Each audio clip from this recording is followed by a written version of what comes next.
Yang pertama tadi tentang maksiat. Ada orang yang sering bermaksiat kepada Allah, bahkan sampai terbiasa membuka auratnya, memakai celana pendek bagi laki-laki, yang perempuan memakai celana ketat. Nah, ini tentu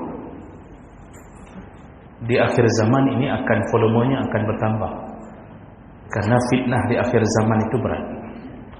Kata Rasulullah, barang siapa yang hidup setelahku fasayara ikhtilafan katsira. Barang siapa yang hidup setelahku, engkau akan menemukan perdebatan, kerusakan yang banyak.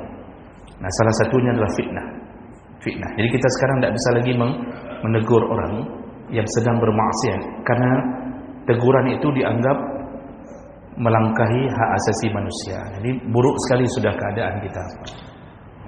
Jadi amar ma'ruf nahi mungkar dianggap sebagai pelanggaran terhadap hak asasi manusia.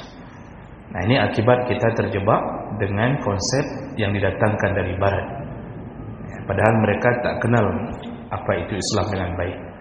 Nah, sampai urusan-urusan dalam memuliakan syariat itu wajib. Kalaupun urusan bermusik, apalagi membuat konser, tentu haram. Jangankan di malam nisfu Sya'ban, di setiap malam pun haram. Ini kan malam nisfu Sya'ban, dan tiap-tiap malam dah pergi konser, joget sana, berkumpul laki-laki perempuan, itu haram. Itu haram. Jadi ini perkara yang mungkin akan semakin berat ketika melawan kearifan lokal. Jadi saat orang kita memuliakan malam-malam tertentu karena hal yang dianggap sunnah dalam syariat, perkara yang baik, tiba-tiba terjadi hal yang melanggar, tentu akan bertambah berat urusan dengan Allah dan urusan dengan masyarakat. Nah, jadi ini menambah image buruk kita, apalagi kalau terjadi di Aceh. Jadi mudah-mudahan ini tidak terulang, yang membuat konser dimanapun. Di kafe-kafe itu tak boleh buat konser.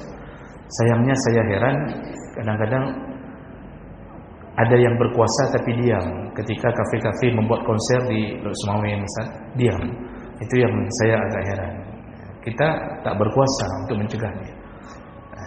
Baik, itu yang pertama. Kemudian yang kedua, seorang laki-laki karena sudah marah sekali dengan istri, ribut terus-terusan. Jadi pertama saya kasih tahu dulu, Pak, ribut itu biasa. Malah kalau tidak ada ribut, tidak indah keluarga itu. Ribut itu bumbu dalam rumah tangga. Jadi perlu ribut. Kalau perlu buat jadual ribut. Buat jadual ribut. Tapi ada saja yang terjadi. Kadang-kadang salah pada istri, kadang-kadang salah pada suami.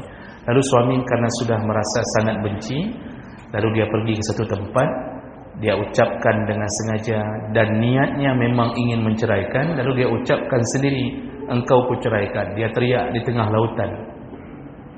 Jadi dia berteriak kepada angin, dia teriak kepada gunung, dia katakan, saya ceraikan istriku. Dan tidak ada yang dengar kecuali angin, kecuali suara ombak yang menderu di dalam hati. Kan? Jadi apakah jatuh talak atau tidak? Talak itu tak butuh saksi.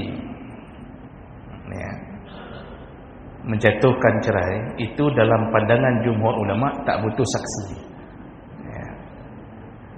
Bahkan tidak ada isteri di tempat pun bisa jatuh. Makanya dalam mazhab Syafi'i, kalau kita datang ke satu tempat, wajah kita sedang tak sedap dipandang karena baru ribut, ada teman kita nanya, hai pekan dengan muka, kenapa kayak gitu wajahnya? Baru kau cerai dong misal baru kau ceraikan istrimu ya. Kita dalam kegalauan itu kita jawab saja jatuh cerai, padahal istri tidak ada di tempat. Cuma nanti di dalam kompilasi hukum Islam lalu ditambahkan saksi. Makanya kadang-kadang waktu datang ke KUA didamaikan lagi, dianggap belum cerai karena tidak ada saksi. Padahal jumhur ulama 4 mazhab mengatakan tak perlu saksi. Cerai itu tak butuh saksi. Di dalam kamar kita ucapkan jatuh, Tapi syaratnya diniatkan dengan sengaja. Diniatkan dengan sengaja.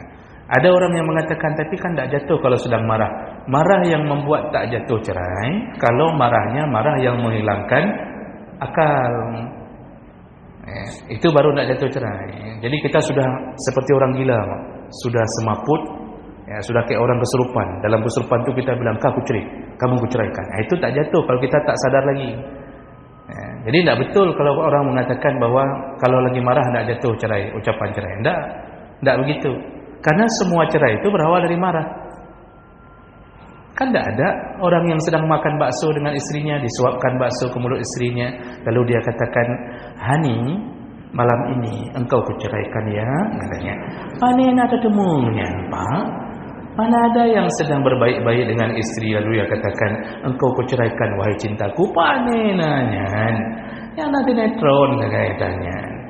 Orang itu selalu marah kalau dia menjatuhkan cerai. Jadi cerai marah yang menghilangkan akal. Jadi kalau begitu walaupun marah, dia teriak sendiri, tapi dia sudah niatkan cerai, maka jatuhlah cerai. Cuma jatuhnya berapa? Kalau dia tak ucapkan 3 sekaligus, maka tetap jatuhnya satu. Begitu. Nanti tinggal rujuk, Pak. At-talaq maratan. Talak itu 2 kali. Boleh rujuk. Itu maksudnya boleh rujuk. Ya rujuk, pulang ke rumah, kasih tahu isteri, "Kakak aku cerai." Cuma dengan kuonya, dengan saya pulang ni, kamu rujuk kembali. Berarti sudah selesai satu. Sorenya pergi lagi ke laut, diceraikannya lagi, Pak. 2 ke. Kalau ada niat tetap jatuh, Pak, walaupun tanpa saksi. Begitu. Baik. Pertanyaan ketiga. Sabar itu memang pemberian Allah, tapi kita menuntut untuk sabar perlu. Makanya ilmu yang tadi saya bilang, tuntut ilmu, banyak mengaji, tahu tentang ini efeknya, ini orang sabar, ini pahalanya. Itu salah satu cara adalah menuntut ilmu. Banyak-banyak mengaji, tahu fadilahnya, maka kita akan berusaha untuk sabar. Yang kedua, mohonlah kepada Allah. Jadi waktu doa itu minta sama Allah, agar Allah berikan kesabaran. Boleh dengan bahasa kita, Pak. Ucapkan, kasih tahu Allah, "Ya Allah, berikanlah kesabaran untukku ya Allah." Maka Allah akan berikan itu. Begitu. InsyaAllah kita sambung, Pak. Berarti kita di malam Senin yang akan datang, kita liburkan dulu karena itu sudah malam megang besar. Kita jumpa insyaAllah hari Jumat ba'dal asar selama Ramadan. InsyaAllah. Nanti kita sambung di sana. Baik, demikian. Subhanakallahumma bihamdik, asyhadu an la ilaha illa anta, astaghfiruka wa atubu ilaik. Wassalamualaikum warahmatullahi wabarakatuh.